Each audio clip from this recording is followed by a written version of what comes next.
Hi, I'm Angified. I started Angified Presents.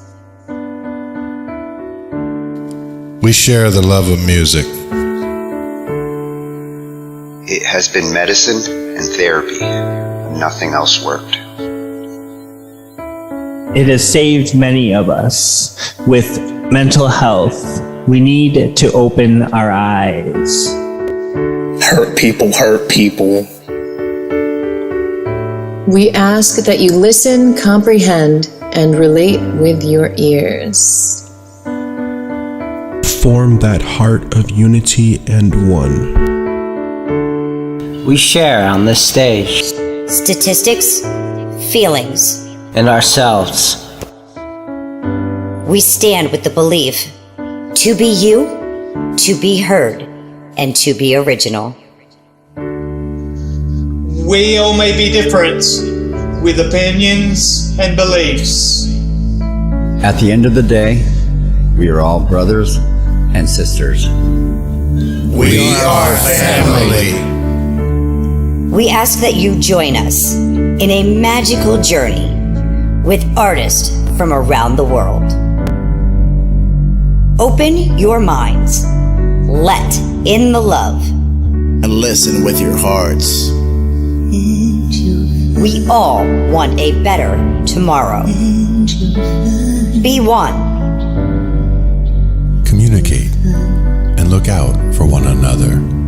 And then, and only then, will you find We will find peace in all the world. You'll find the world. And you will find this shining world. Heroes among us in every boy and girl. Many have been broken, red hearts turn black. Love will melt the ice and turn it back, and you will find the world. You will find the world. You will find the world. And when you find a place called home, where everyone is free to roam, a whole new world, a better place for our children's futures at stake. And you'll find, with music in your soul, laughter in your hearts, together we can grow a better place, with love in us all. And you will find, together we can save it all. And you will find a place called home, where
Good evening.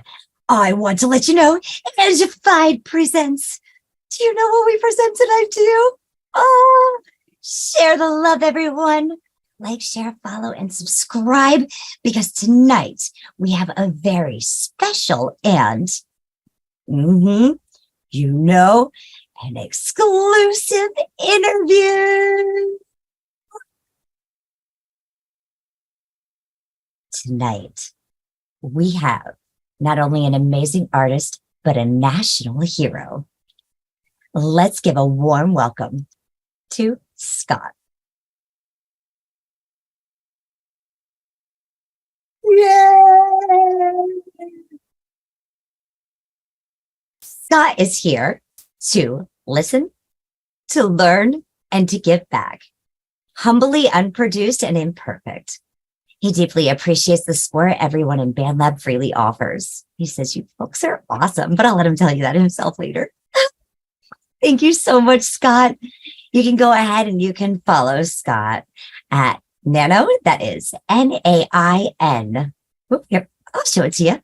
NAINOA 88. Yay! It's so awesome to have you, Scott. I'm so excited. Thank you for having me. I'm super stoked to be here. Like, what an honor. Truly, truly thrilled. I can't wait to learn more about you.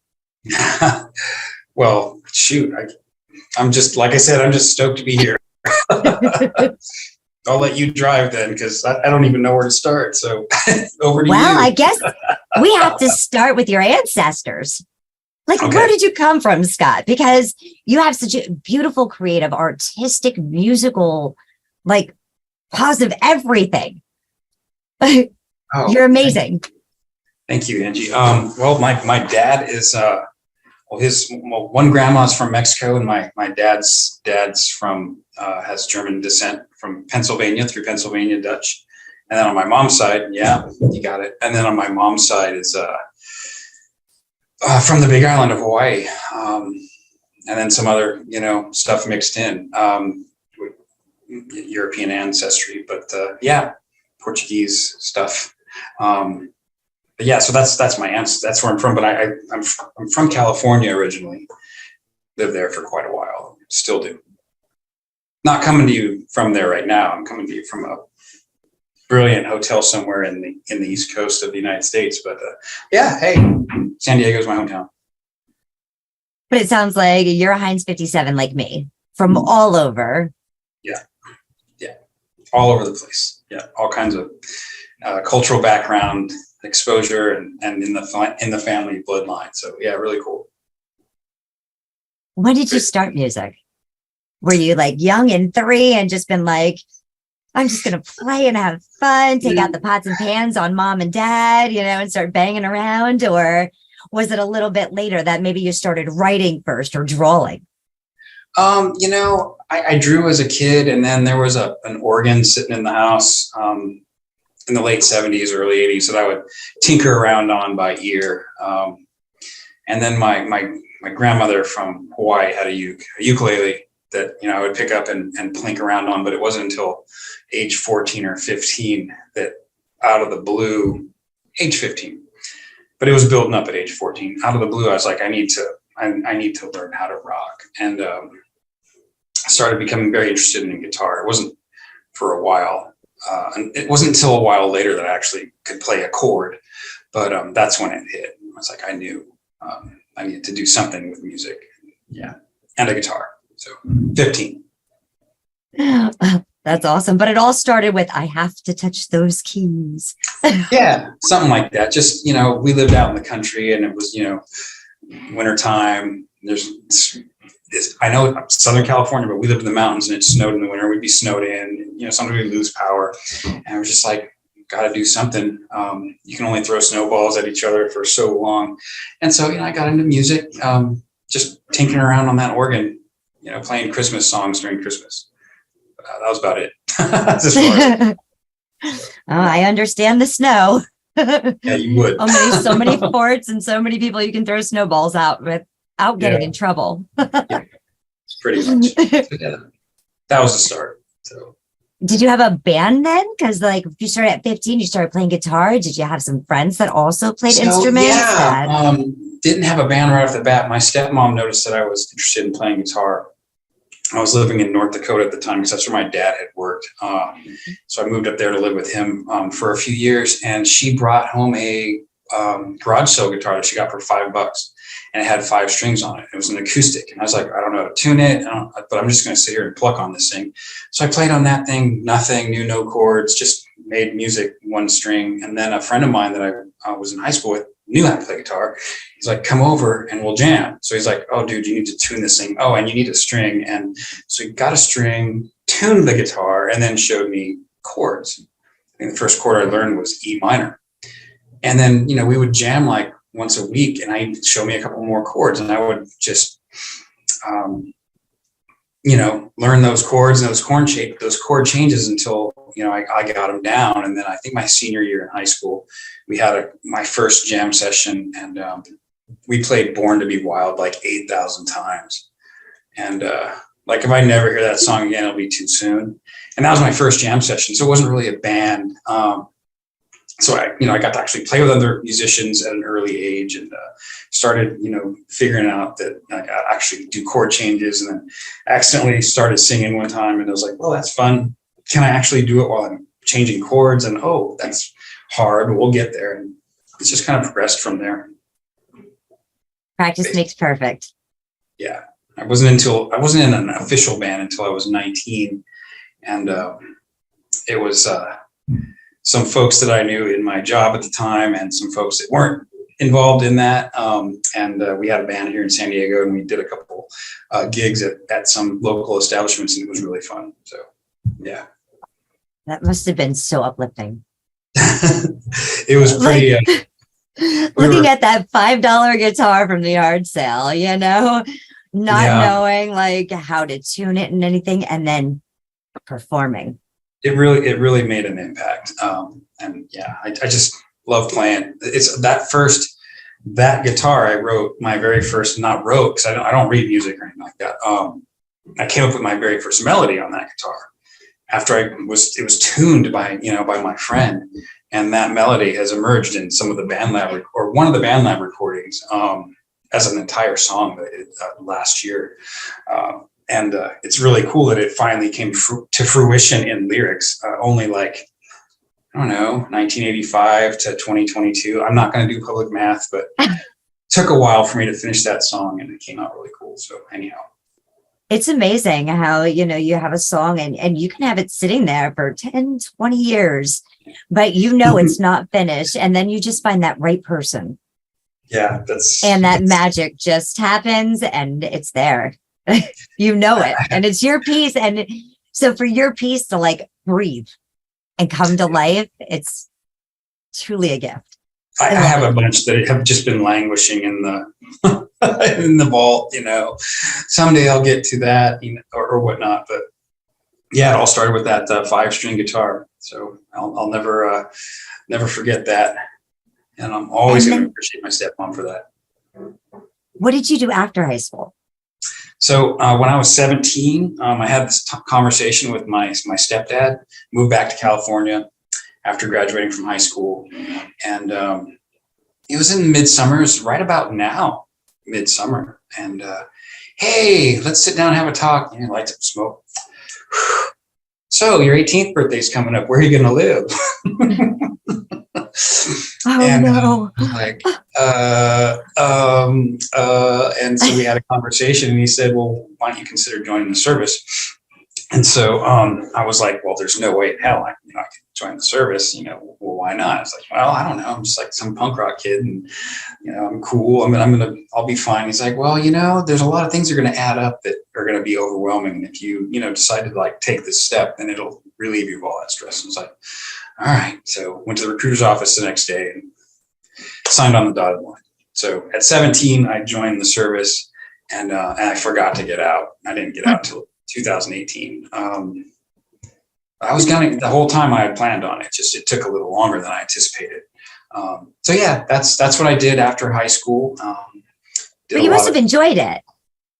Yeah, there were enjoyable moments, and there was, it was the people, it's like being in a band. It's like being in a band, the folks that you work directly with, you get along. Some days you have your good days, you have your bad days, but for the most part, you do anything for each other, any kind of day that's going on. So that was that kept me going. And aside from doing that, I always had my hands in something else. I stayed involved in music while in the service, played in different bands. I was in the Navy, so I served on a lot of ships. And so we would always like find other musicians that were on these ships, and we'd get together and jam at all odd hours whenever our schedules would come together. And we'd go into like some foreign port somewhere and go approach a proprietor of a bar and say, hey, can we play here? We'll play for free and we'll pack the house. And that's what we would do. And because we had a whole crew of, sailors that would come to the gig and, drink the place dry and have fun. And then we'd crawl back to the ship at whatever time with all our instruments and sail off or do it, the whole time we were in a certain port. And so that was my early band experience. And we always played, for free and to, just for the enjoyment of it. Did that for a while. But I also, when I would, I had friends outside of the service as well that were also musicians. And so I'd play in bands with them. And we do all kinds of fun stuff. And that was the progression. I always had something else going on aside from what I was doing in the service that would, I don't want to say distracted because that's not the word, but would just kind of help with that work-life balance. Music was a big one. Surfing was a huge one that kept me sane. As a matter of fact, that's the only reason I stayed in the Navy for so long. Because when I was 25, I had this flash. I was like, no, when I was 22, if I'm going to live to be 100 and I stay in the Navy, I could 20 years retire at 38 and go move to Costa Rica and surf for 62 years and collect a paycheck. So that was the reason I stayed in the service so long initially in my younger years. So things like that kind of kept me. Oh, that's awesome. Music, surfing, really got into I got bit by this like crazy bug. And when I was a youngster, I threw every penny at learning how to fly junky little airplanes. And so I got that out of the way. And I was flying all over the Hawaiian Islands and doing all this, crazy stuff and surfing and playing music. So I had a really fortunate, I've had a really fortunate life, so to speak, back then and even today, still doing all the same silliness. And you got to experience traveling to different places and hearing different types of music. Oh my goodness, yes. There had to be some influences for you.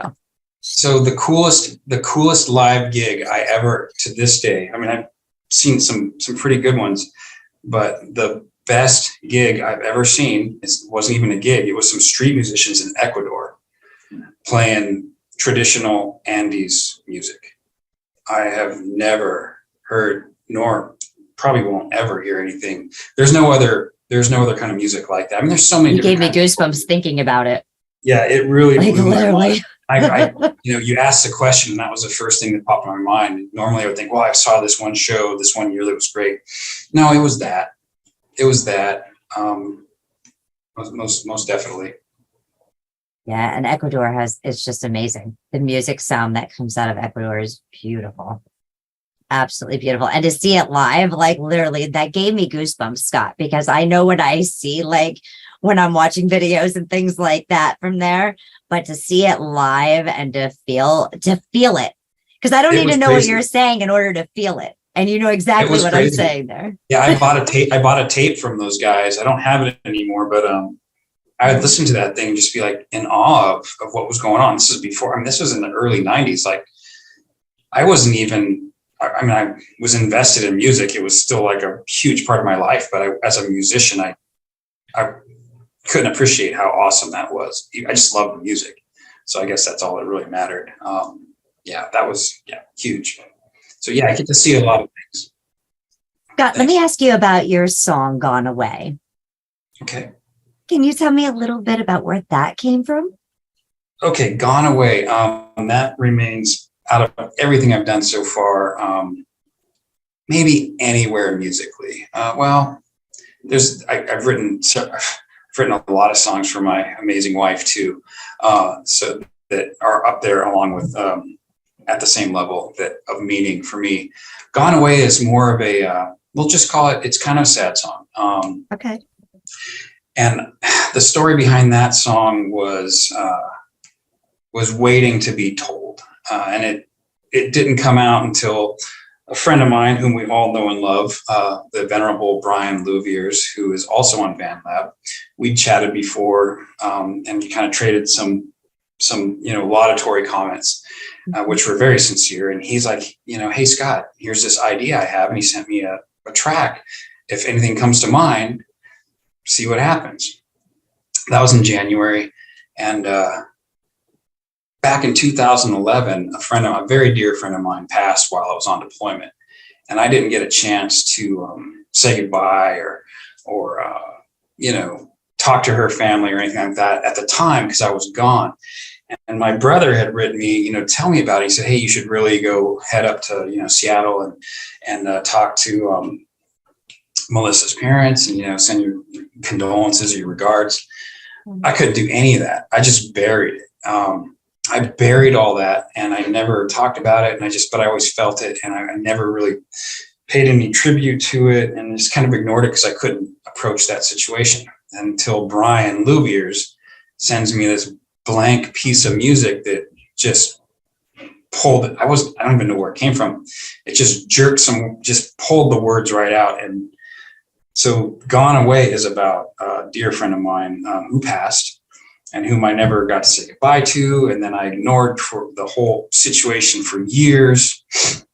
And the song is about finally making it up to, we'll use the cliche, pay last respects. And that's what it's about. And that kind of loss, but it's also a tribute because she was such a really bright soul. And she had a great daughter. Her family's awesome. Her mom's awesome. I found that closure after that song. Did that song with Brian. We recorded it. I put my part on it, and then I got on the internet and looked up some people. I looked up the sister, and then talked to her. And it was like I just talked to her yesterday. She gave me mom's number. I called mom, and I said, "Sorry, it took me, this many years to get back." And it was just like talking to her yesterday. So finally got the closure that I think I needed, and I also wanted her family to understand.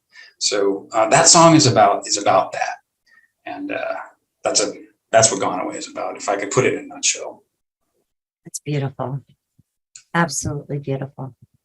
Thank you. It's very hard sometimes to find that closure because you can't even find the words within yourself because you're fighting with yourself. Why did this happen? How could this happen? All those questions.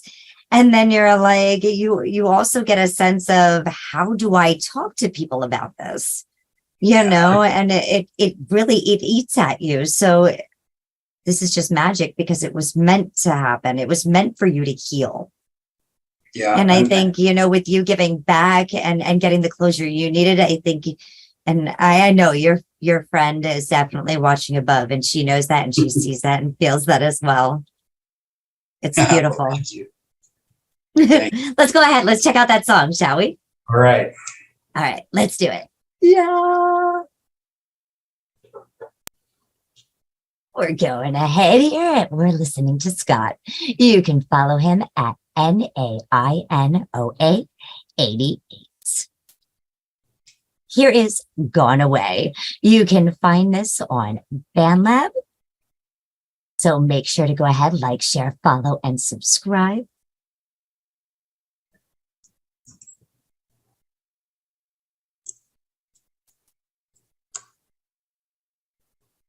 You will see this is Brian Louviers and Scott.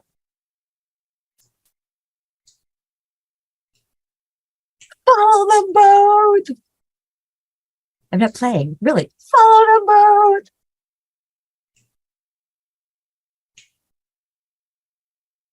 In his description, original on loss and hope. Thank you, Brian Louviers, at Retro Neko Media for your composition, which brought the lyrics to light.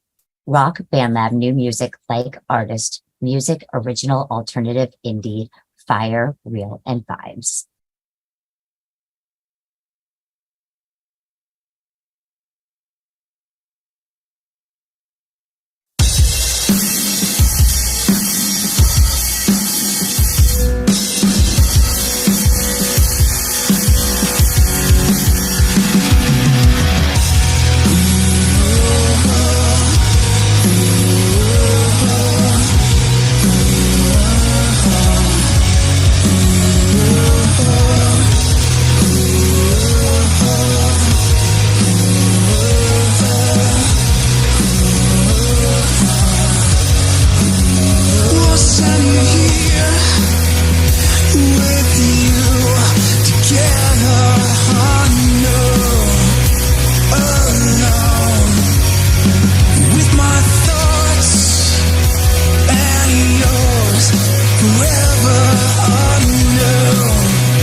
streets with you, Victoria. The sky was blue, just like your eyes were too. And now I think of you, memories to hold on to. Sometimes I can still see you in the sky when you are through. You heart so, you heart so, you heart so, you heart so, you heart so, you heart so, you heart so, you heart so true.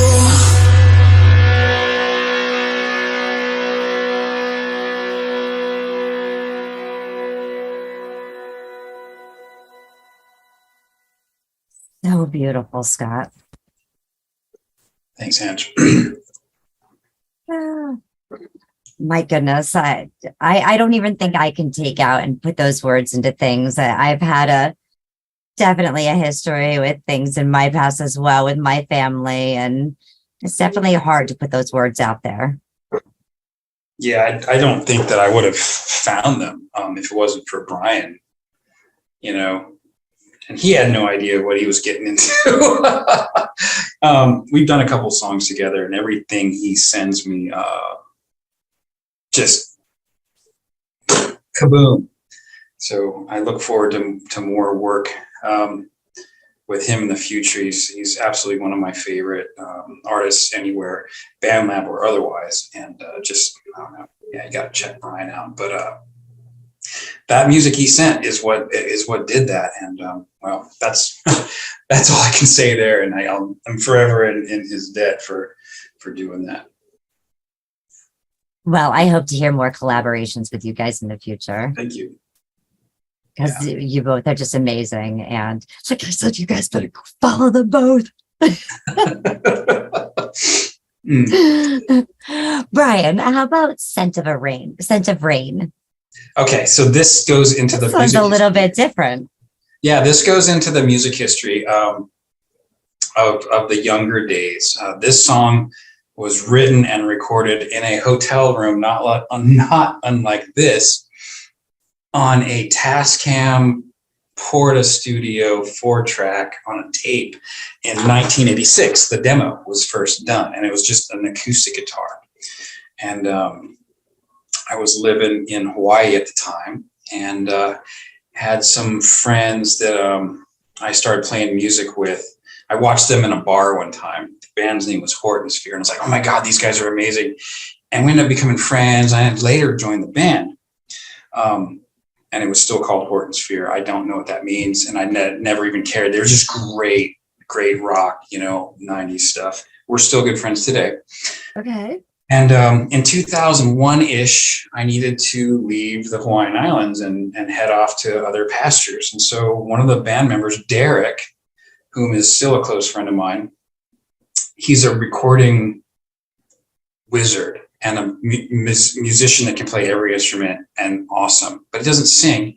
And so he's like, Scott, let's start. I want you to sing all these songs that I've written, and we'll do a bunch of yours, and it'll be cool. And we'll just do this for months at a time in the garage and live.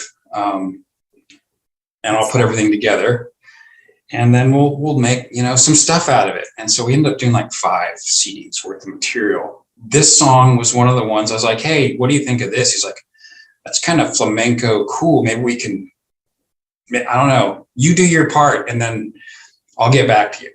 So I played this acoustic track and did the vocals and the harmonies of this song, which I'm not sure what the meaning is. I just was in a dark mood, stuck in a hotel room somewhere. And I wrote this song, and it's very simple. It's like a very simple dirge about something, late 20s angst or whatever. And Derek put his magic on it and turned it into just a insane blazing wall of, well, I'll use that word again, insanity. And we recorded, he recorded his parts on it and sent it to me later. And I was like, oh my God, that's brilliant.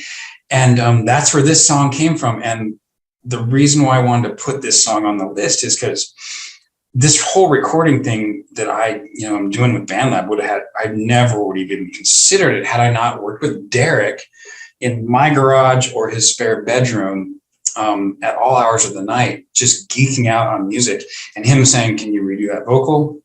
Can you sound a little bit more rocky in that? Or can you you're out of key." This went on for hours, and we were both professionals. We were both working, and we would enjoyably do this stuff till 3 a.m, as you guys all well know.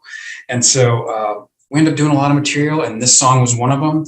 And I just had a whim last month, I think it was June. I was like, let's throw that song up there, because it was from last year, and see if it gets a little bit more attention, because it was a really it's just kind of a melodic, cool song. And so I threw it up there, and I thought it would be a good introduction to the stuff I've done with Derek, which is, it all resides on Bandlab under the @GirlsAreEvil project. I was wondering what GRE was. Yeah, girls are evil. So here's where that originated. We were like, well, what do we call this recording project? Because we can't call it Horton Sphere, because Kevin and Danny, the drummer, aren't involved. So there's this really funny equation. If you look up math equation, Google it, math equation, girls equal evil. It's just this silly, hilarious math equation. We don't subscribe to it, but we thought it was so funny that we would use it as a project name. And that's all it is. We don't really think girls are evil, but it was just hilarious. Like, it's this math equation. I love the creativity. Written out on college ruled paper, a math equation that is trying to defend and prove, the statement. So we thought it would be hilarious. And that's where that came from. So this song is a work with Derek Ho out in Honolulu, recorded in my garage at the time in Honolulu. And I'm pretty sure it was about 98 degrees in there. But that's this song. 98 degrees. Dying. Must have been a lot of fun though. Like Hawaii, I heard, is just absolutely gorgeous. So even though it was hot, it's probably like a different type of hot than I'm used to in the Northeast. It's pretty tolerable. Yeah, it's a beautiful place, wonderful people, great music scene. And musicians in garages. Oh my gosh. Well, let me tell you about the Hawaiian musicians. You know how bluegrass musicians are through the roof? Like, how did they just do that? That's how the Hawaiian musicians are. Oh my gosh.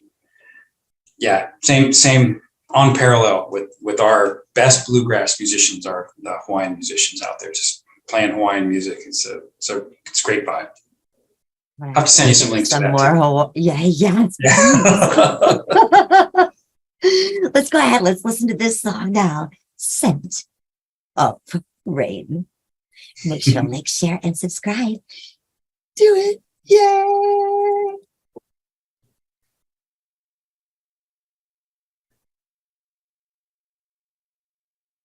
Don't forget, girls are evil.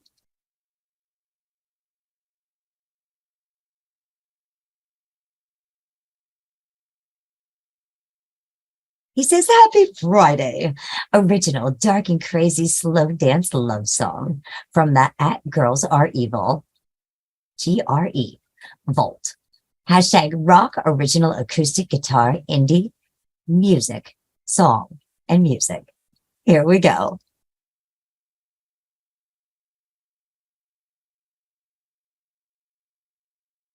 I think you love to find it in me. Scent of rain tonight, softly. I think you love to find it in me. Scent of rain tonight, softly. I wish I had never seen the light of your face, and I can't seem to know any other place.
Holy crap, Scott.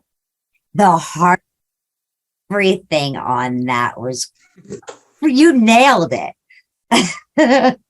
Thank you, Ange. That was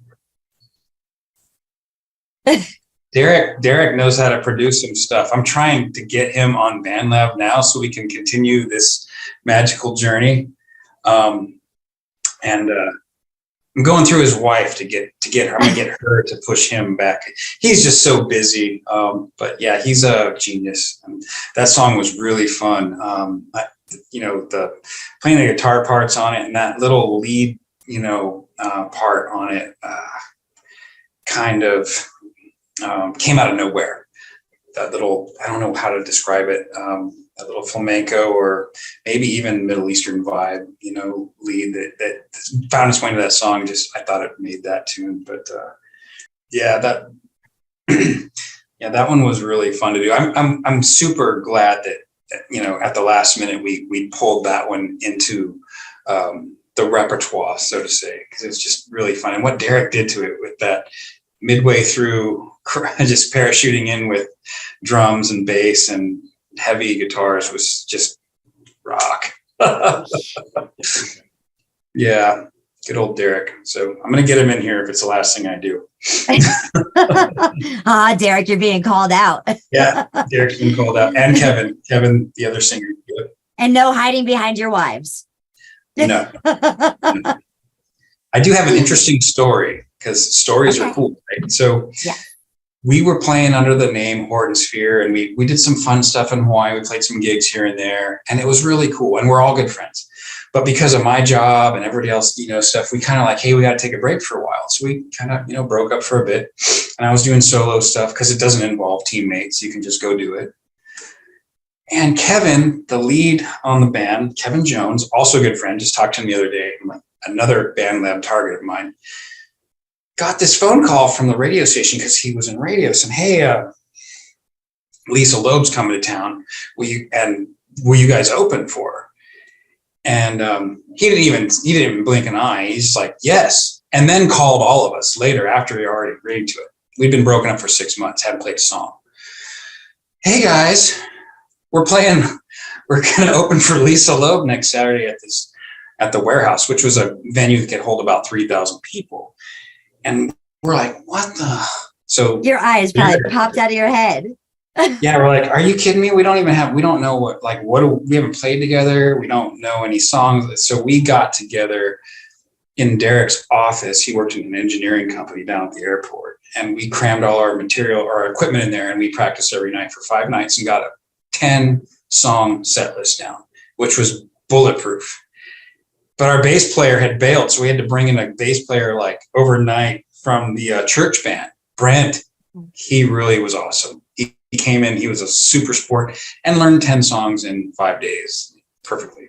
So we played that show and it was really cool. But here's the really fun story about that show was we went to do sound check. Loeb. Yeah, she was phenomenal, by the way. So we went to do sound check. And because we got there early, got all our stuff set up, and here she is up on the stage, 10 feet in front of us, doing her sound check. Good sized venue, a few thousand people. Manager's hanging out in the sound booth, and she's like, it sounds awesome. I'm like, wow, this is sounding really good. This is gonna be a fun show. Never played with this much sound. And the manager's like, all right, good to go. And she's like, what are you talking about? She's like, it sounds great. No, I'm not ready. I don't think it sounds good. And he's like, we need to make room for the opening act. We need to get them up here so they can sound check. I'm going to use a cuss word. Go for it. She looked me straight in the eye and goes, fuck the opening act. And I'm standing down there I was like, oh my God. Yeah, ouch. No, I was like, no, not ouch. I was like, it wasn't an ouch. It was not an ouch at all. We were all like, we looked at each other like, I think we're all in love with this woman collectively. So we all had crushes on Lisa Loeb instantly from that moment. And because, here's this gal that probably isn't even pushing 5'2", telling us to fuck off in public. Well, there wasn't anybody there. And we're like, wow. So it was just one of those really cool moments. And then we opened for her and it was very well received. And then she played, I'm sorry. not to expect her like that either, because if you listen to her music, like she doesn't come off in her music like that at all. Oh man, her show That's awesome. her show was one of the better shows I've seen, and it was not like that one song you heard on the radio. It was really, really good. There was distortion involved. I didn't expect it, and it was an awesome show. And that was, kind of the backstory of this, Girls Are Evil thing that I thought was worthy of telling. And I'm a lifelong Lisa Loeb fan because of that experience. It was really cool. Yeah, she wouldn't remember, but we sure all did. Absolutely, that's an unforgettable moment. Yeah. So that was that. Sorry. Kick-ass story. I kind of went long. I apologize, but I just that one's always just cracked me up. So don't apologize. That is amazing. Like, thank you for sharing. You're welcome. Kevin, I think I'm gonna have to like marry Lisa Loeb now too. Kevin still owes us beers for signing us up for that without our permission. He's a great guy. Yeah, that guy can sing. Anyhow, yeah, we're gonna get him in Bandlab as well, or something. But he's out there. Well, let's head down to the road to Salinas. Okay, the road to La Serena. Yeah, Salinas is a cool town. It is. See, I can never pronounce things right. That's okay. That's okay. Thank you for fixing me. Do you want me to talk about this song? Please. Okay. So in my travels, I've been to some really cool places, and one of the coolest places is Chile. And I got dropped off in a place called Valparaiso, which is kind of south central in the country, on a ship, and made my way to Santiago, which is on the base of the Andes, to meet an uncle's business partner, who was to have a driver, one of the guys that worked for him, give me a ride to see my family in La Serena, which is up north about 4 or 5 hours. And it's family through marriage. My mom's sister, my aunt, married a Chilean man who's awesome. And she moved down there, and then boom, now I got all these cousins and family down there that I'd never met. So I make it to Santiago, and we have drinks one afternoon. I'm not driving. And then jump in the Toyota Hilux pickup truck with the vinyl seats, which were brilliant, and headed off at like 6 p.m. to drive up to La Serena, Chile, to get dropped off at my family's house. During the drive, it's a 2-lane road, and it's beautiful, and it's some high desert, some mountains, some coastline. Just staring out the window, looking at the stars, things tend to come to you. So this song was conceived in part there, and the lyrics have filtered in over the years. And I finished it in November, finally, and that's when it appeared in Bandlab. And did some, it's a very garagey, I used a cajon, and I don't use a click track in a lot of cases. So I put it together, and recently, after the new year, I sat down behind the drum kit and did some ads and put some bass to it. I'm not a drummer by trade, but I have a drum set in my garage that I've been tinkering with. So I put some ads on it and bass, and this is how it came out. And it's still very garagey for production, but I do love the song. That's the story. Well, we're going to go ahead. We're going to check out this road. We're going to travel with Scott to the road to La Serena. And we're going to visit our family in Chile. Okay. Chile is so amazing. The family and everything there, they're just, they're very tight. You know, I wish I see more families with the bonds and beliefs and the trust that they have there, because it is very special. Tremendous place. Tremendous place. Yes. Well, let's check this out, shall we? Thanks, Angie. I'm so excited. Yes. Let's go ahead and take a magical adventure to the road to La Serena. Oh. This is an original scribbled on paper many years ago during the drive from Santiago to La Serena, Chile. This one has been with me for a while and remains a personal favorite. Complete reproduction from the November 22nd version. Rock original folk guitar and acoustic.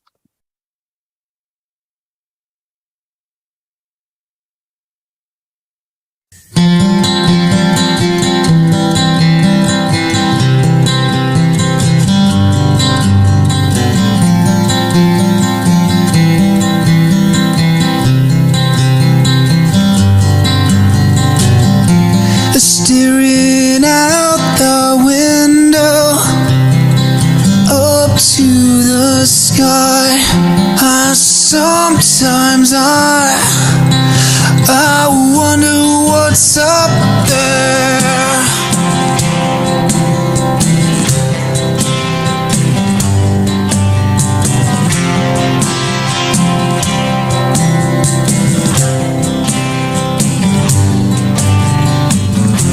I'm headed to a place I've never been before, and I'll never see again. The trees, the road signs, they flash by, while the mountains, they stand still, embraced by the stars. When I get there, I don't know what I'll find.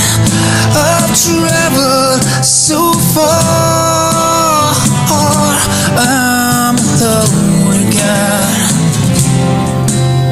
In presence and thought, I'm alone again.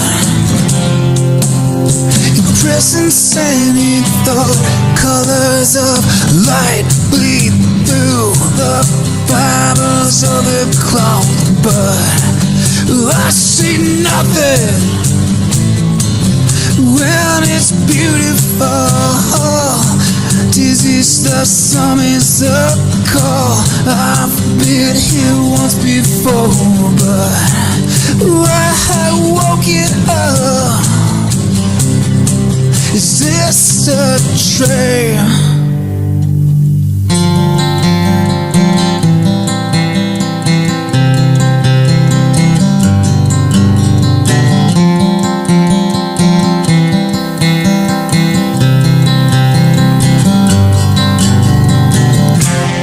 And sometimes I go to a place I can't recognize.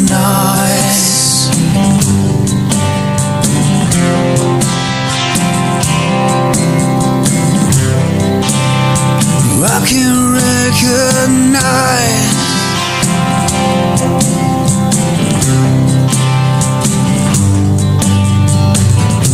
The sands of time hang in the wind, stay in my face, like cover up my eyes.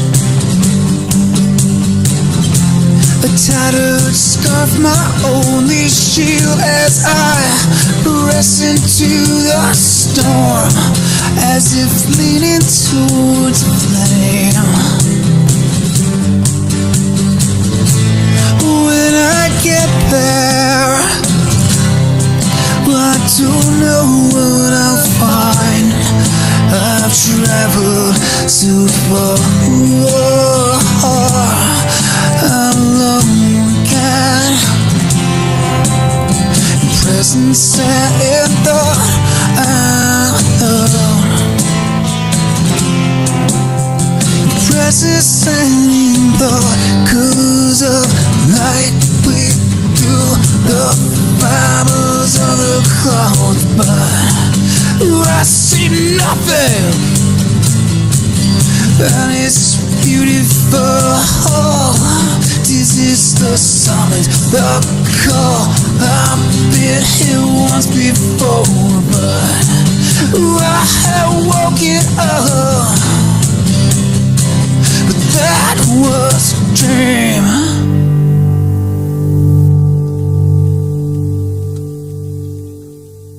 Scott, I have to say congratulations, because I was looking at that one and you had over 6.67 thousand plays on that. That has been a hit for you. That one's been crazy. Yeah. I'm sure you hear about that one a lot.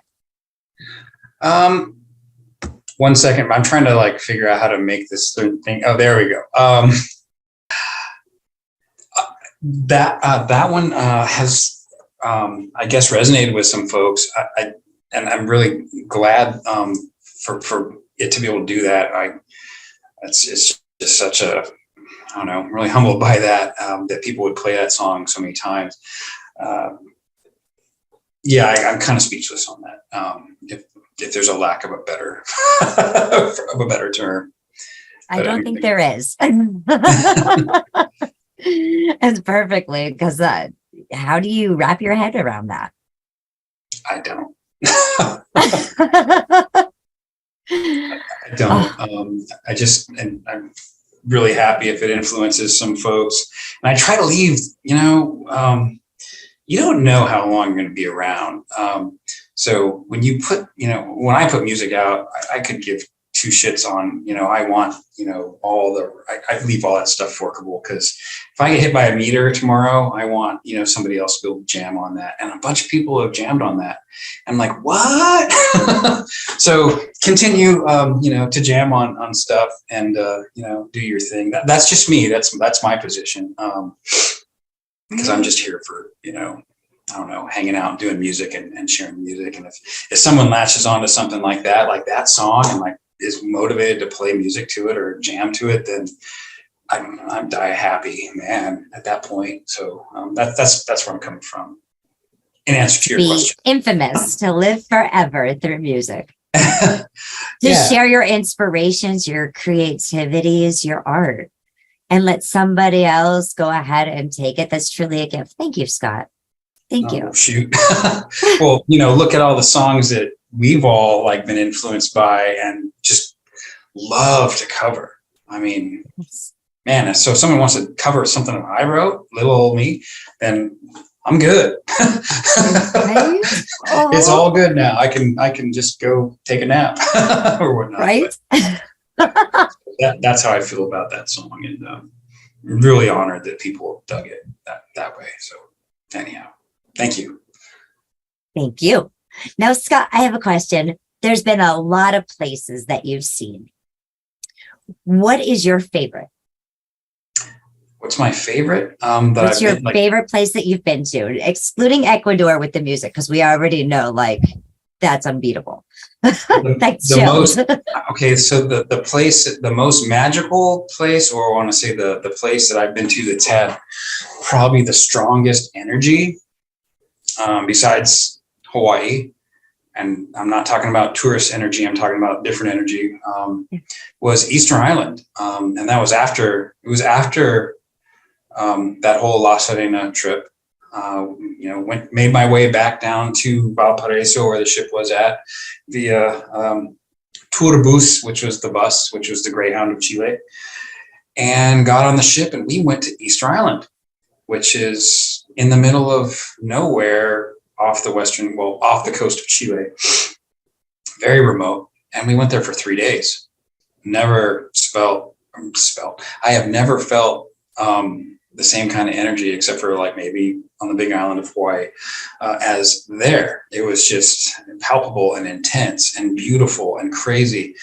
And the same associate of my uncle's in Santiago had a business connection in Easter Island, of all places. And he, so I called this, or I emailed, or whatever it was back then, this person, and I was able to, have a hookup in Easter Island. So I got my own little personal moai, stone carving, which is those headstones.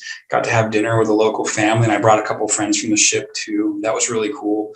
And then, got to walk around that island, untouched and undisturbed, and met by nobody anywhere.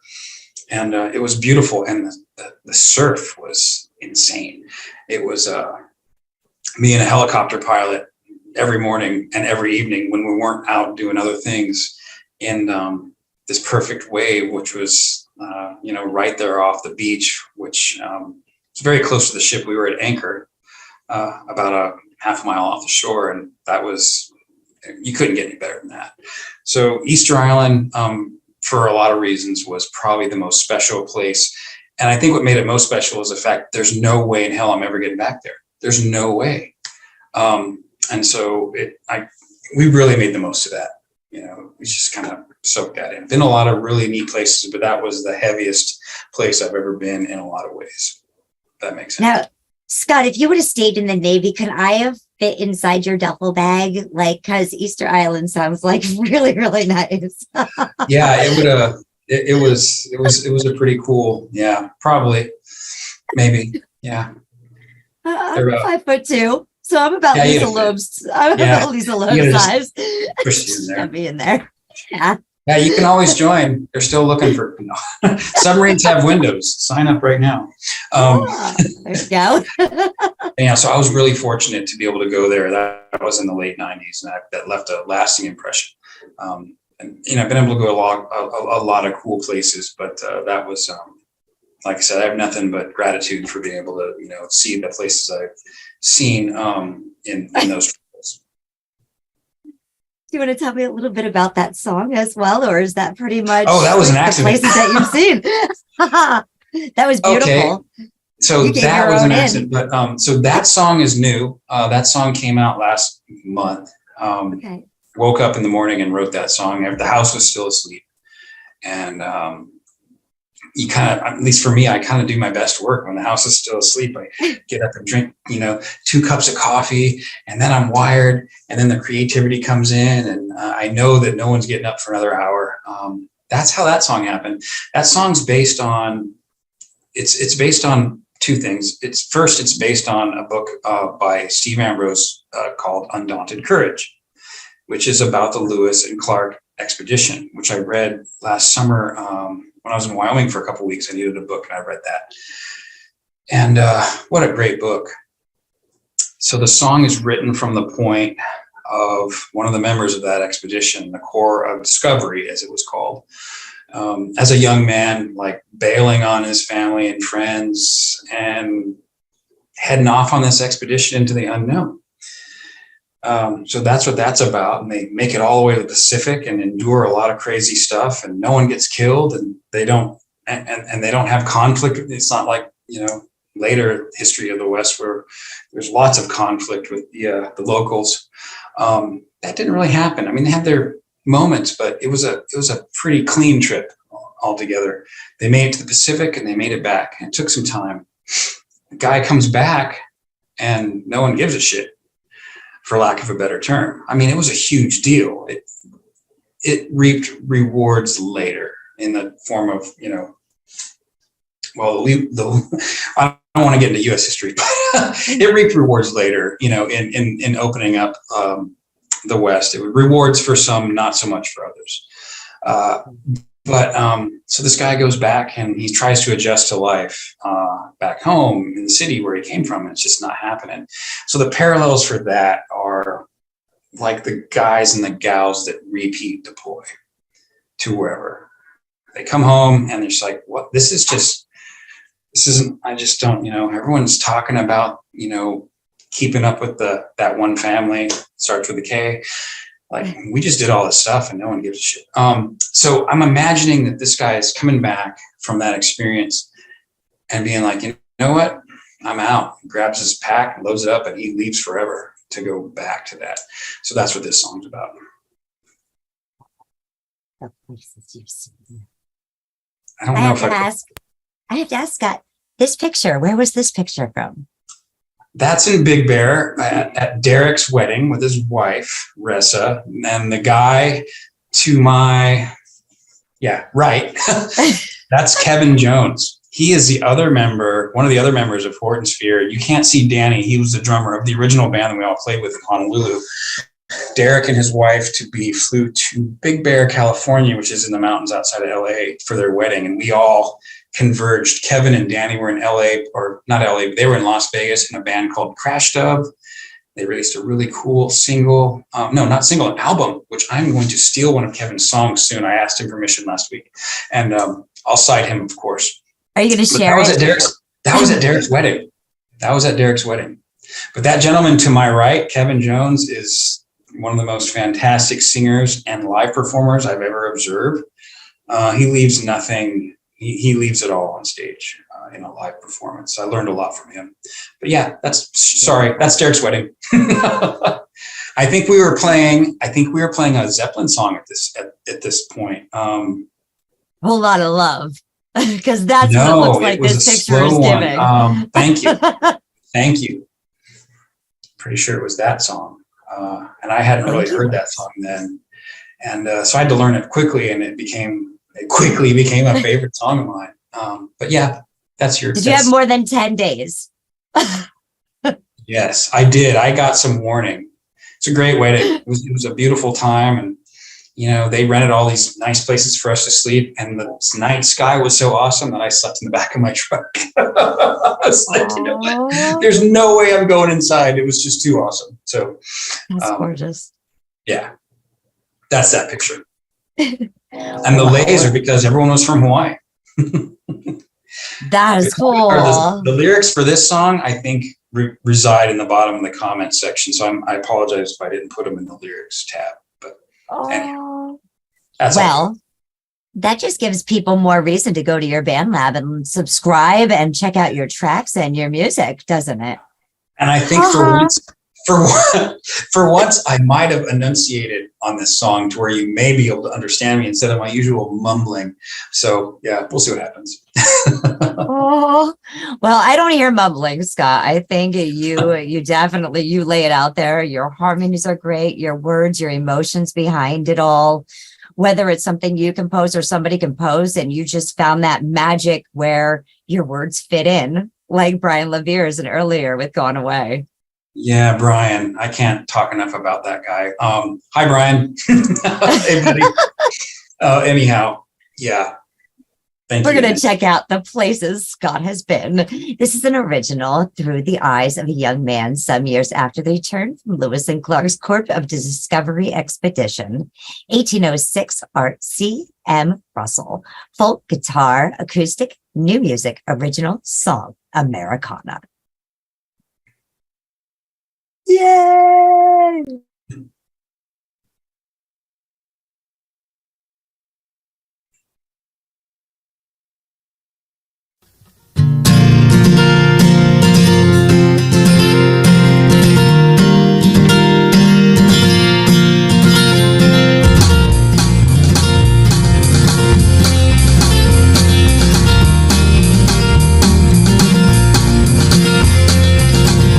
Set out early in the dark, made our way across the mountains to the other side of the range. And that last long lonely rift, it seemed like forever for the rising sun of the day. What I'd give to hear word from my mother, and I wonder how my sweetheart is back home. What I'd give to sit down with my father, talk about the basics, the things that I say. Jefferson gave us the go, a year of preparation to set out in the month of May. So we went up the river, had to make what's called Dakota before the winter snow set in. To see the forest for the trees, this time it was the ocean, as far as one can say. It took 6 months just to get here. I don't think that I'll ever feel this way again. What I'd give to hear word from my mother, and I wonder how my sweetheart is back home. What I'd give to sit down with my father, talk about the basics, things that I say.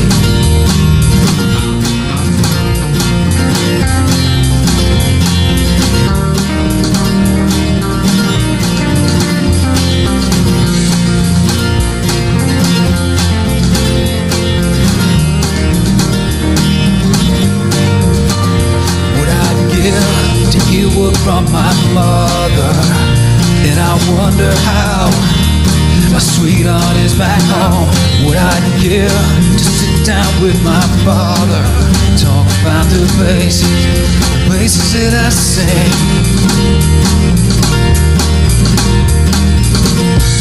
The city's choking me. No one cares who wants to talk of things that we did. So now I've got my pack. One last trip out to the station somewhere west is where you find me. I guess I never left them plains. I'm still out there on some path along the banks of the Yellowstone. I can see their faces now, smiling pure and simple in a time. The time is now long gone. What I'd give to hear word from my mother. And I wonder how my sweetheart is back home. What I'd give to sit down with my father, talk about the places, things that I say. What I'd give to hear word from my mother. And I wonder how my sweetheart is back home. What I'd give to sit down with my father, talk about them places, the things that I say. We sit out in the dark, middle way across the mountains to the other side of the range. And that last long lonely red, it seemed like forever for the rising sun of the day. We sit out in the dark, made our way across the mountains, other side of the range. Oh, God, that is so catchy. I don't know if you realize how catchy that is, but it's really catchy. Thank you. And that was a fun song to play. And the meaning behind it, like you're literally speaking to your parents. Yeah, a young guy that bails out of, when you leave home for the first time. I don't care. I don't care if it's on the Core of Discovery, or maybe you're just going to college, or I never went to college, but maybe you're going to go do other things. Or maybe dad just comes to you before you turn 18 and says, where are you going to go when you turn 18? Yeah. But, you still, those folks are still endearing to you, and you miss them when you're, off doing your thing. But I just, that song just kind of, it was one of those morning coffee songs, based on a book that I really, really, really enjoyed reading. And, it was one of those few things to happen in the American West that wasn't laced with tragedy. So it was worth coming up with something and relating it to, my own experiences in a way, but, also as a tribute to others, in a lot of ways whom I've met in my travels. So yeah, fun song. And I'll tell you what, playing the drums to that was really, really fun, because I'd never, done something like that all the way through before. It's usually hit and miss. And I kind of copied a Mike Ness song on that drum part, and it just worked. Yeah. So, and you made it so catchy. But yeah, he was a big influence on how the drums came out. But yeah, thank you. It's just a fun song to play. And yeah, I don't know. Just babbling, I guess. That's okay. Let me ask Scott, if you were to go ahead and you were to talk to your younger self, what advice would you go ahead and give to yourself and to others out there, that are kind of, because somebody's, their ways that they've lived and their stories and messages can be somebody else's handbook and help them along their journeys as well. What kind of influence would you give to them or to yourself? So are we talking life advice here? Life advice. Like, what would you say to yourself, when you first picked up that guitar, that you got from your aunt from the garage sale? Yeah. That's a tough question, and I'm torn about it. I'm very torn about that question. And the reason I kick my own ass too. Believe me. Yeah. I'm torn about that question, because I don't know if I would have pursued music, I don't know where that would have gone. And that's fine. That's totally okay. I don't know if I would have pursued music instead of going into the service, that I would have found the free space in my head because I was taken care of on those life things like shelter, security, having a place to sleep and 3 square a day. I don't know if I would have been able to find the headspace to create. So I don't know the answer to your question. Okay. But if I was to give life advice to somebody, and I've probably given this before, follow your dreams by all means, but have a gig on the side. I don't care if you mow lawns, if you do land. I love doing that kind of stuff, by the way. I don't care what you do, but do it in concert with the things that you want to do, the things that you dream about. Like, I would never be a pro surfer, but I still sure as hell love to go get in the water. And because I had because I had 3 squared and a place to stay, I was able to do those things. And only now later in life, I'm finally making time to catch up on some music creativity and stuff. And at this point, making it to me is just sharing stuff with you guys, and then jamming, like, and doing collaborations and some, getting some lyrics that have been hiding, for years. And thanks to a guy like Brian, helping those come out. That's where I'm at. And music's changed so much so if you're asking a question that relates around, your younger self, what would you have done different musically, or would you have pursued that? Then, yeah, there's some speculation on what could have happened, but there's a bunch of musicians out there that are just phenomenal that, I measure their success in how much I love them, even though they may not be, massive mega concert hall packing musicians. So bottom line, let me just summarize. Do what you want to do and have a way to support yourself while you're doing it. So you young folks that are like in your teens and 20s and whatnot, if you have a break where you can actually look at the cards and say, whoa, I can actually stop doing my certain gig and go pursue this and take a risk, you're still young enough to go do that. And if you have to go back to what you did before, then you'll have a hell of a cool experience on the road. Just read Henry Rollins' book, Get in the Van, if you want to learn about getting into music at a young age and going out there trying to make it. I was very influenced by that book. And if you've heard of that or not, it's kind of hard to get a hold of, but probably one of the better books I've ever read. Does that answer your question? It does. It does. Yeah. You're going to have to send me a lot of links here. I rambled a bit, but yeah, that's what I would say. Have something, have something to pay the bills, and fund your guitar strings and drumsticks while you're, finding your way. That's all. That's great advice.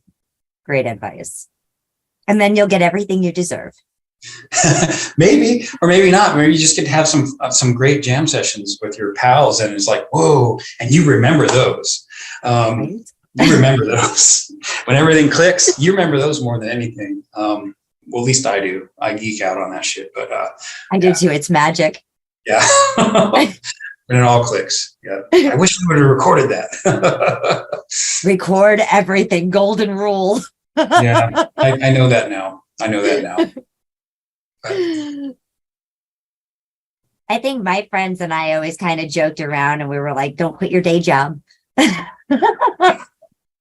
Yeah, my day jobs were like forced for blocks of time. So it was like, well, I kind of forgot about that. There was no quitting, unless I wanted to like smoke my way out or do something like that, which I never wanted to do. But I totally hear where you're coming from, Ange, and also you, SR. That makes a lot of sense. Yeah, still have fun though. That's the big thing. I think the key to sanity. I don't care what you're doing for a living. You need to find some sort of life, and work balance that where you have your space where you can kind of just let go and do your thing. My wife and I have this great saying. And it's relates to when you get on an airplane. when you get on an airplane and the flight attendants get up there and they do their karate and they talk about the gas masks and the seatbelts and all that stuff. That's what I meant by karate. Hand waving. And they always say, in the event of cabin depressurization, put your oxygen mask on first if you have young children with you. Because you can't do shit for your kids unless you can take care of yourself, right? So me and my wife have that saying, take care of yourself first. And if that's music or whatever you like doing to, get your own escape so you can like recenter and be there for your friends and family, then that's what we do. Like we have a saying that, honey, I need to put my gas mask on this weekend. And the next thing I know, I'm in the water or I'm like, fishing some pond somewhere, trying not to get bit by rattlesnakes or in the garage recording. So that's part 2 of my advice is always make time to, if you can make that kind of time to give to yourself, even if it's just little things, because then you'll have that space to come back to the world and do what you need to do. So anyhow, yeah, that's what I've learned. I love it. That's great advice, Scott. Now I have to ask about the song Deserve This because, I want to thank you so much for your services for all those years that you forgot to get out of the Navy. Thank you. And, I still and forgot. for sharing all of these beautiful stories, these messages, your gifts and talents with us. Thank you. Well, thank you. Thank you, though. Deserve This. So last year around this time, I went through a creative frenzy because I discovered Bandlab I joined on like the 14th of July, posted the first song on the 19th. And the only reason was I was looking for a place to archive music, original stuff. Okay. In case, like I mentioned previously, you get hit by a meteor, where's this stuff going to reside? And I had a flurry of creativity for one reason or the other. And Deserve This came in the month of July. And it's a song that has several different angles coming from it. And like a lot of songs, I don't know where they come from. They just kind of pop up. This one is about going through a rough time, as we all do at our own level. And then kind of coming out on the other side and counting your blessings to basically counteract all those other things that happened. Could have been early in life, could have been later, could be concurrently with what's going on. My focus of this song when I wrote it and when I was thinking about it was for a young man that is no longer with us. I'm not going to mention his name because I haven't been able to contact his family, that was lost to us overseas in a place in the desert, in a conflict. We'll just leave it at that. And I don't know what kind of tribute ever really came of that. And it's not just for him, but that one really hit home because after his unit had left the area that we were at, I found his hat, which we call a cover in the military. It has a name on the back of it and had sweat stains from his time there. And I'm like, man, I need to get this. I need to send this thing to Mom. And we got that taken care of, but it just it never really left me that I've got all these great things going for me despite these silly trivial setbacks that I might encounter in life. And then when I see pictures of Marine Sergeant females holding baby, if you decide to look into that, last year, it's things like that that really hit home for me. So this song Deserve This talks about your everyday stuff and what you're going through. And though it's not insignificant, we all deal with things in our own way. If you can come out on the other side and know that you deserve to be happy, you deserve to let the things that other people did before you count, then that's why this song is important. And because we're getting towards the end of this interview, I will tie the first line of this song into the most pivotal thing to happen to me musically. Okay. The first line of this song is, car broke down on a Friday night, far away from any city lights. What did I do to deserve this? I was a young man, recently joined the service. going home for the weekend to see those parents and hang out with them. And we lived in a remote area in California. My car broke down right before dark, 8 miles from the nearest town. And I was like, F-bomb. Fuck. And so anyhow, it's like I started walking and it was almost dark. And this grizzled old dude, I may have had my thumb out, I can't admit, or, you know, I cannot confirm or deny that. This grizzled old dude in this grizzled old beat up truck, rusted out F2 something, pulls over, need a ride? I'm like, yeah, dude, I need to go to Ramona. So Ramona was the nearest town. So I get in this truck with this guy and he's totally cool. I didn't get a bad vibe. And we're driving to Ramona. It's now dark. I just need a ride to the gas station. I'll make a phone call. This is before cell phones, right? And we're listening to this music that I hadn't heard before. The last time I listened to country music was when I was, 13, 14, 15, listening to what was on the radio at the time, which was awesome. Don Williams, all that, early 80s stuff. This is different. I hadn't been listening to country for a while because I'm in my punk rock, post-punk stage. Now I'm in the service. And this thing we're listening to just blew my mind. And so I was kind of scared straight, all the way, because there's this, old dude driving me. I wasn't scared of him being creepy, but I was, very respectful. I'm getting a ride. He drops me off at this gas station. I worked up the courage to say, hey, sir, what is it we're listening to? Because it made a huge impact on me musically and like from all kinds of angles. He brushes the, empty beer cans and all the other shit off his dashboard, and he pulls out this cassette tape. Didn't say a word. He just puts it in my face. It's Copperhead Road from Steve Earle. And I was like, ooh, I'm in a mental note of that. So, of course, I went on to seek out, every piece of Steve Earle material I could find since then, and probably owned that and a million bootlegs and seen him a bunch of times, and then heavily influenced by his music. But that first line of the song Deserve This is like me standing on the side of the road. My car's broke down. Why me? Something stupid, right? But it was from that. So the rest of the song goes to talk about other negatives that may have occurred and did. And then into the things that are, at present, which are good. And that was one of my first Bandlab songs. And I think it's probably one of the more important ones that's up there with Gone Away. So that's why I threw it at you as an addition. That is such a cool story. And taking a creepy dark night, a gentleman that literally you can tell has been drinking because there's cans everywhere, right? Yeah, who knows? He was super stranded, cool about it. Yeah. Yeah. And you know what? I've tried to re-record this song on two occasions. I've tried to redo it. I can't get to the, I haven't been able to capture the feel, that first raw, messed up, no click track, no nothing, just record it. So I've just left it.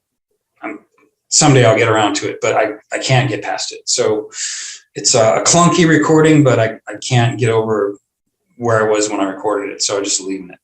Yeah. And I don't know if I'm ever going to change it. It's Yeah. those that make it memorable. Yeah. It makes it so memorable because even yourself, like, to duplicate it in the same train of thought that you were in with the same emotion is like, I don't know how I could relive that again, to do that exactly the same. Like it was magic when it happened. And it's like, how do you, that's awesome. That's awesome. I've tried Well, you definitely deserve everything. Like lots of love. Shares, go like, share, subscribe. Let's check out Deserve This. Thank you, Angie. Thank you. We're listening to Scott at Nainoa 88, Nainoa 88. We're going to go ahead and check out Deserve This.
Friday night, far away from any city lights. What did I do to deserve this? She left me standing in the rain, ring in my hand, holding back the pain. What did I do to deserve this? And I got past it for that dream job again. What I was looking for, I'm the perfect fit. What I do to deserve this? And I've been walking around, I'm such a wreck, something I can't seem to fix. What I do to deserve this? No, I'm not here with my thoughts, six-pack beer, yeah, I'm so lost. I wake up with the moon still pull those blue straps up, get through the day. Yeah, I take it day by day, but I dread the night to come.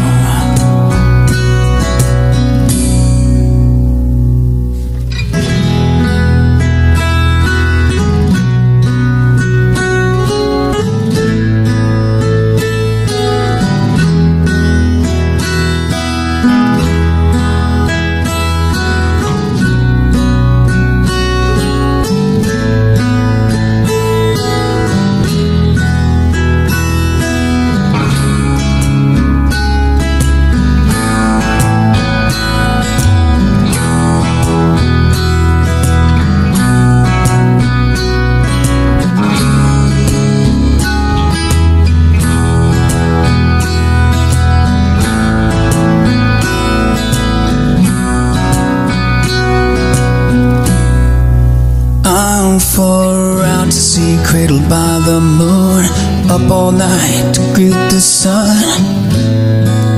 What I do to deserve this? Now I got two good boys, they're still inside. Our daughter, she turned out alright. What I do to deserve this? Waking up with my sweet wife, everything's right in my life. What I do to deserve this? Made it back from a war without a scratch. Somehow, yeah, I made it back. What I do to deserve this?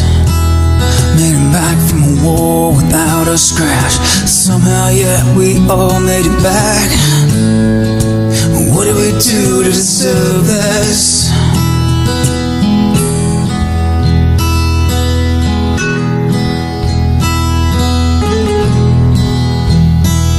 Made it back from a war without a scratch. Some of my brothers and sisters ain't coming back.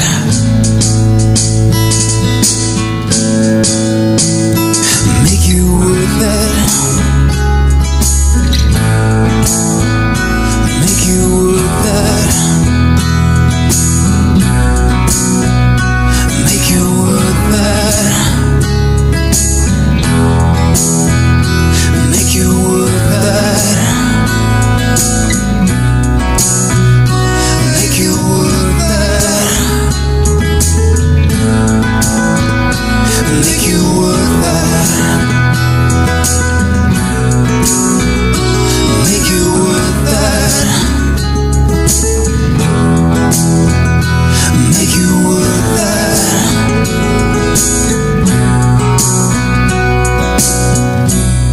'Cause you deserve this.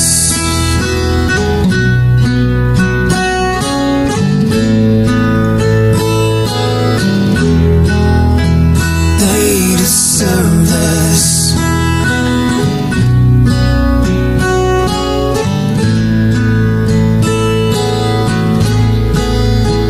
You deserve this. You deserve this. That's another catchy one. Oh, and you definitely deserve all the happiness that you've been bestowed, because it is definitely very fortunate to wake up in the morning. Thank you, Andrew. Yeah, that's kind of what I was hoping to at least tell myself with this song. Yeah, thank you. Absolutely. No, thank you. It's one of those songs that kind of makes you think about how lucky you are. Yeah, and I'm certainly no exception. I'm extremely lucky, no matter. I don't care what's going on the negative. I'm very lucky. There's a lot of folks that are really having a tough time, and I wish we could all not have a tough time, but it's just one of those realities. And this song is, it's not just for. It's basically for anybody. I don't care where you're from or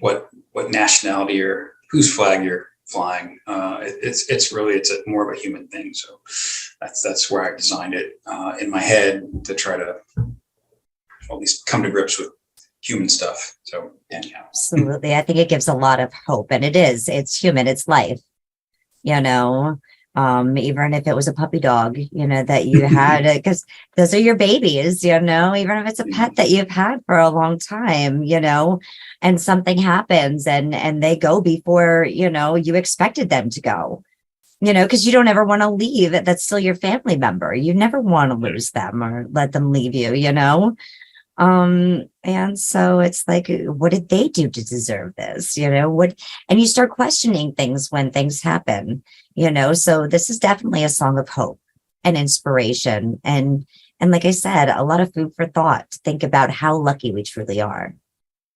Yeah. And it's hard to see that sometimes, it's hard to see that through the BS of daily life. Like, what do I really have going on for me? If I have to compare it with somebody else's, state, it's a no-brainer. It's a no-brainer. So yeah, that's the song. All right, Scott. So I got one last question for you. Yes, ma'am. Where do you plan on seeing all of this great music go in the future? That's a really good question. I'm having a good time just playing music here and now with kind of like that freelance, free spirit, no care in the world, just throwing some music on Bandlab because it's a lab. We get to experiment and have fun. I do enjoy doing live stuff here and there. Excuse me. When I have time. You know what, if the music can just get out there and reach people and they can get, something out of it, that's all I care about. I don't, from a personal standpoint, I don't have any aspirations for, whatever the traditional model that we grew up with, fame and fortune, rock and roll. Yeah. I do like diving off the stage from time to time, but that's, that's not me playing. That's a good question. And I don't really have a really good answer. I get a lot of enjoyment out of playing live.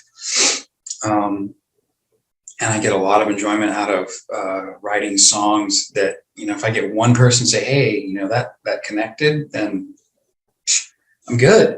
Job done. Does that kind of answer your question on that one? Other than fork me. Yeah. Yeah. I mean, that's a pretty good good statement for those that are initiated in the Bandlab ways is, go ahead and fork this. My wife has said, don't put forks out on the tracks that are for us. I'm like, all right, honey, I'll kind of shy away from that. Man. Yeah, I've written so many songs for my wife. And I love all of them. I could just play them continuously because she's amazing. But yeah, I don't have any big, music aspirations except for just to hang out with you and all you folks and share music and hopefully jump in on your songs and, add something or, screw them up. So now, that's my thing. So. Beautiful. Scott, it's been definitely a pleasure.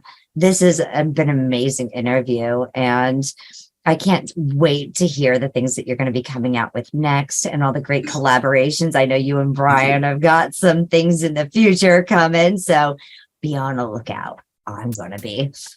There's definitely a few I don't want to say good. I don't want to, there's some fun stuff coming up. I can rest assured of that. Anything that's fun is good. Yeah. Thank you so much for making time to do this, you guys. This has been just a real pleasure for me. And I'm just like delighted beyond any like measure. It's like, thank you. It's been an honor. Yeah. Thank you. If you'll just bear with us a few minutes, we're going to go ahead, wrap up this interview. Like, share, and subscribe to Scott. You got this, everyone. Make sure you do. Scott at am I pronouncing that right? It's Nainoa. Nainoa. Ha. At least I'm spelling it every time right. You got it. You got it. Nainoa. 88. Yes. Go ahead. Check him out. You can check out all the great tracks that we have played tonight on Bandlab.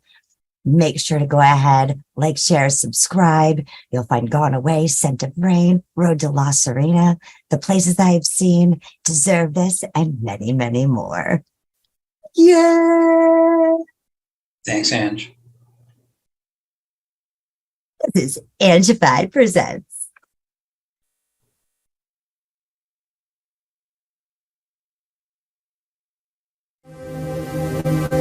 I'm gonna spread love or hate. I'm gonna spread love or hate. I'm gonna spread love or hate.